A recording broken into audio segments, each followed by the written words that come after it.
Bueno, primero quiero agradecer la oportunidad, por supuesto, y también agradecer a los ponentes anteriores porque nos compartieron fundamentos, propuestas en la formación de autogestores y toda esta parte ya fue maravillosamente abordado. Entonces, mi participación o la participación que tengo en nombre de CONFE tiene que ver más con una experiencia en particular que nos ha permitido pues mucha reflexión y por supuesto aprendizaje. El compromiso de CONFE es fomentar la autodeterminación y la autonomía de las personas con discapacidad intelectual independientemente de sus necesidades de apoyo.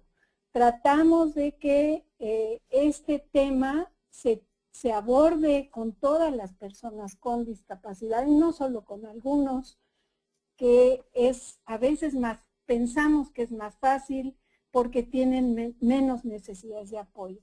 Para que esta filosofía de trabajo pueda convertirse en hechos concretos, es fundamental la implicación y coordinación de todos los actores involucrados, directa e indirectamente con las personas con discapacidad intelectual.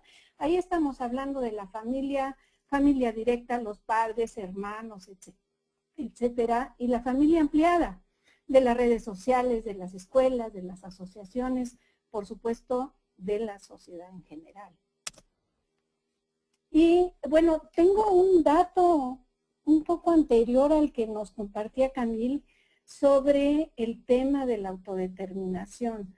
Me parece que este concepto surge de la psicología durante los años 40 del siglo pasado, de donde surgieron los grupos de autoayuda. Encontré una referencia de Dybwad, que bueno, fue una gente que aportó muchísimo al movimiento y a las innovaciones en esos tiempos sobre las posibilidades de las personas con discapacidad. Y decía que entre los años 70 y 80, las personas con discapacidades del desarrollo, son sus palabras, incluidas las personas con retraso mental, comenzaron a defender el reconocimiento de su habilidad para hablar por sí mismos cuando se tomaban decisiones que afectaban sus vidas. De ahí surgen los grupos de autoayuda. Los primeros planteamientos de estos grupos propusieron hablar por sí mismos, tomar decisiones acerca de su propia vida o participar en y contribuir a la comunidad. Ahí es una cita de 1996 y por supuesto que estos conceptos se aplicaron y guiaron en educación y en los servicios para personas con discapacidad.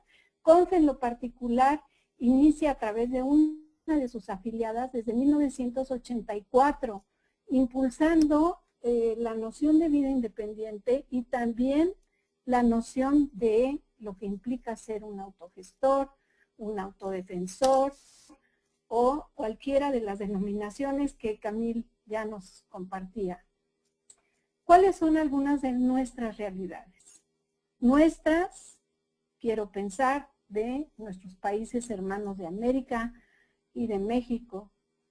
Hasta ahora, otros han hablado en nombre de las personas con discapacidad intelectual.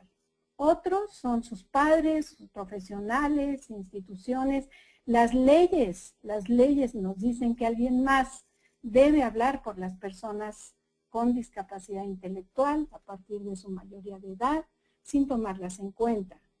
Que alguien más es un tutor designado por alguien más.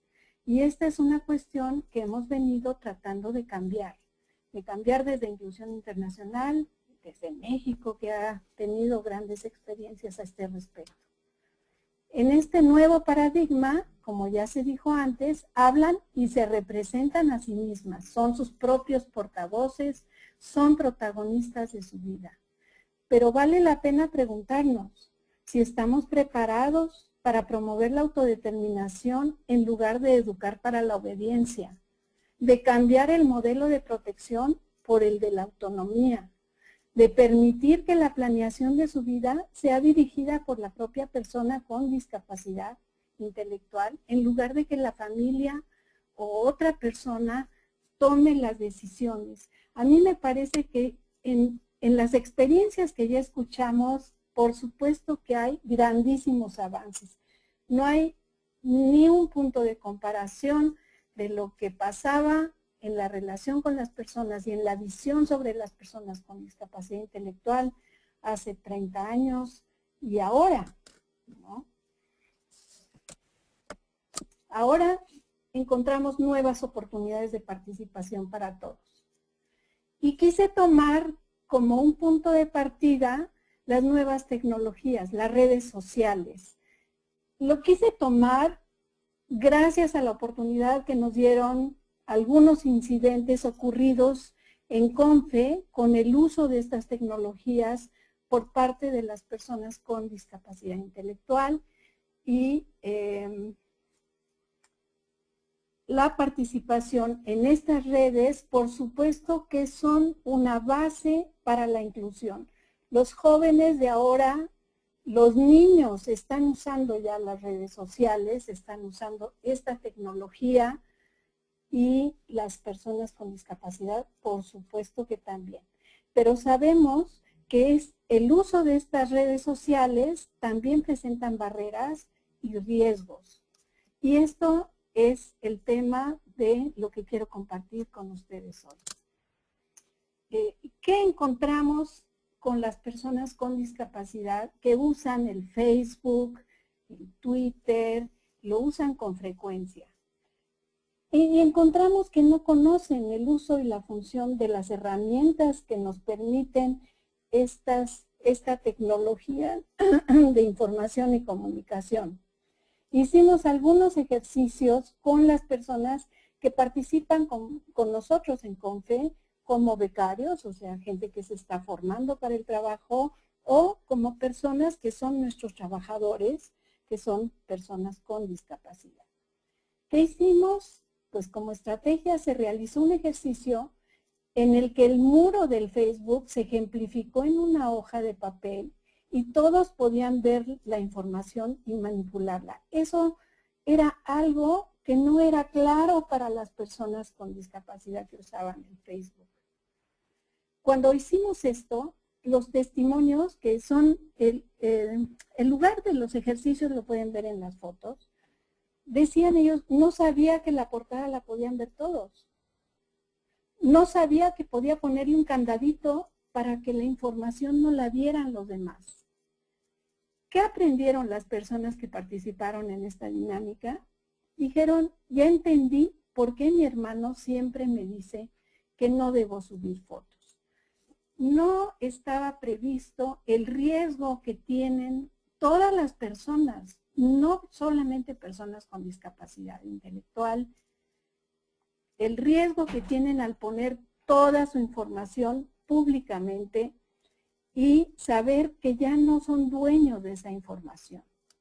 Esta fue una de las dificultades que encontramos, que no obstante tienen acceso, no están en conocimiento completo del uso y función de las herramientas. Otra cuestión es que también ignoran que pierden el poder sobre su información. Lo interesante fue que tampoco muchas personas que no tienen la etiqueta de la discapacidad, tampoco sabían con claridad esto. ¿Qué fue lo que hicimos? Pues retiramos el muro del participante, o sea, su hoja de papel, y dijimos que se la mostraríamos a otras personas. Los testimonios de las personas con discapacidad de los participantes ya se la llevaron. Ojalá que no hagan mal uso de mi información. ¿Por qué se la están llevando? Es mía. A ver si no me meto en problemas. ¿Cuál fue el aprendizaje? Cuando otro participante se llevó su muro, es cuando comprendieron que la información ya no era suya. Otro tema delicado fue que no había tanta conciencia de que se ponen en riesgo, dan información y aceptan sin ningún requisito a desconocidos. Para eso colocamos o etiquetamos una invitación con datos personales y se reflexionó sobre la situación. Esto fue, ustedes pueden ver en el recuadro de abajo, había una invitación pegada de hola a todos, los invito el sábado a mi fiesta que se llevará a cabo en Donceles número 20, con dirección, hora, etcétera. Está saliendo del Metro Viveros, ahí espero a algunos y los demás lleguen por su parte. Los espero, habrá muchísima comida, buena música, no faltes. Por favor digan quién va para saber, les dejo mi teléfono. Y esto aparece en una parte pública, como son de Facebook o lo que estén usando. Los testimonios fueron, qué pena que todos pudieron ver mis fotos, no veas eso, yo no te di permiso que lo vieras, ¿cómo hago para que no la vean los demás? Hubo molestia de algunos de los participantes que decían, sí, entonces tengo que eliminar mi cuenta para estar segura. Después de esta vivencia, tuvieron la iniciativa de pedir apoyo para poner privacidad en su cuenta.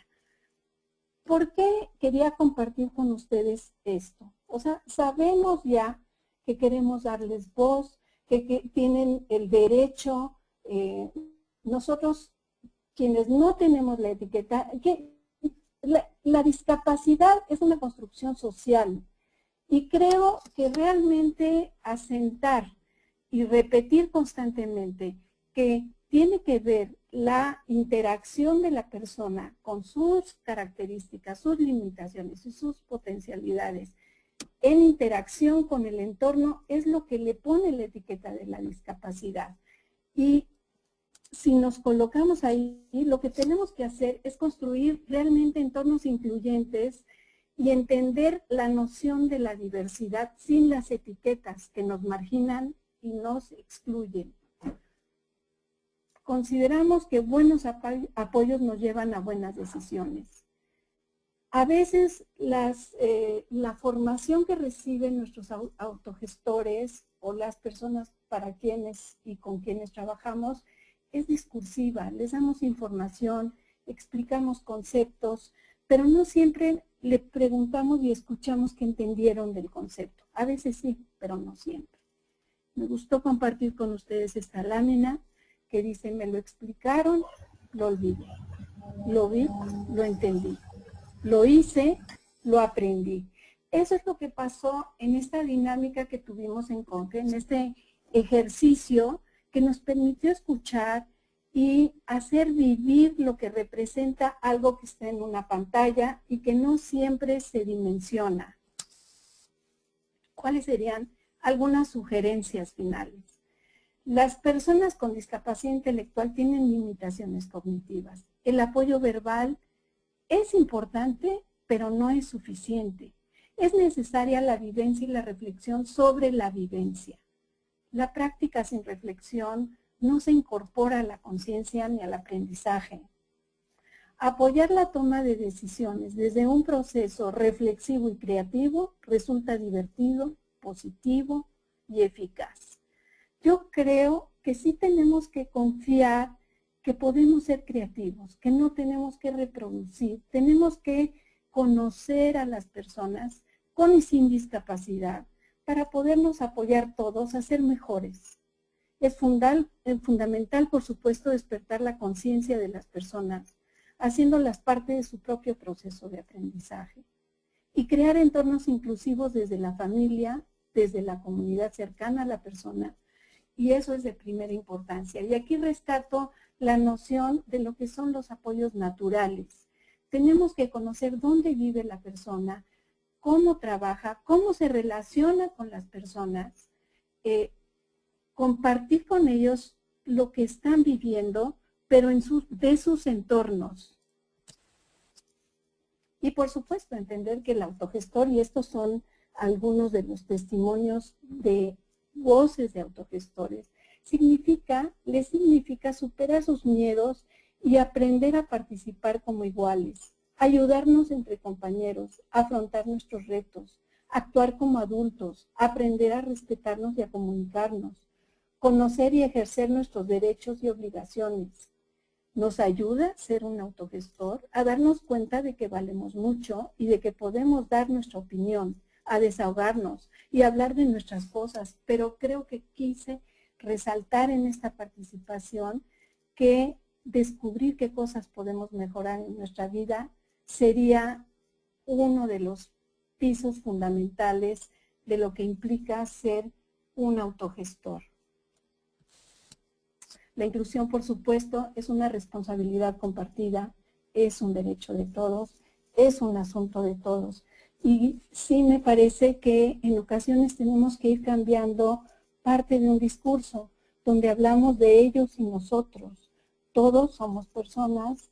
Si podemos nosotros descubrirnos como personas a través de nuestra interacción con los demás, en este caso a través de las personas con discapacidad, veremos que todos tenemos las mismas necesidades de pertenencia, de afecto, de reconocimiento, tenemos sueños, tenemos aspiraciones, y sí es cierto que las personas que han sido etiquetadas tienen menos oportunidades, han sido discriminadas, pero porque es una construcción social, es una cultura, no es algo que les corresponde. ¿Cuántas personas que no tienen la etiqueta han vivido casos graves de discriminación, de vulneración de su persona, de sus derechos, aunque no estén etiquetadas? Entonces, pues yo nos invito a que sí reflexionemos sobre este discurso de ellos y nosotros. Hablemos de un nosotros, somos personas, somos diversos y eso es parte de la humanidad. Y creo que estas categorizaciones o las personas que tienen limitaciones permanentes en varias áreas de su desarrollo, eso es lo que han contribuido a la humanidad. Todos somos diversos, todos tenemos alguna limitación, tenemos que aprender a hablarnos todos como personas y entendernos desde ahí y de manera personal. Creo que fue una barrera que hace muchos años yo rompí al tener primero la noción de personas. Y también quisiera compartir lo que son la formación de las personas de soporte, de las personas de apoyo. A veces no son las técnicas lo que necesitamos empatía con la persona.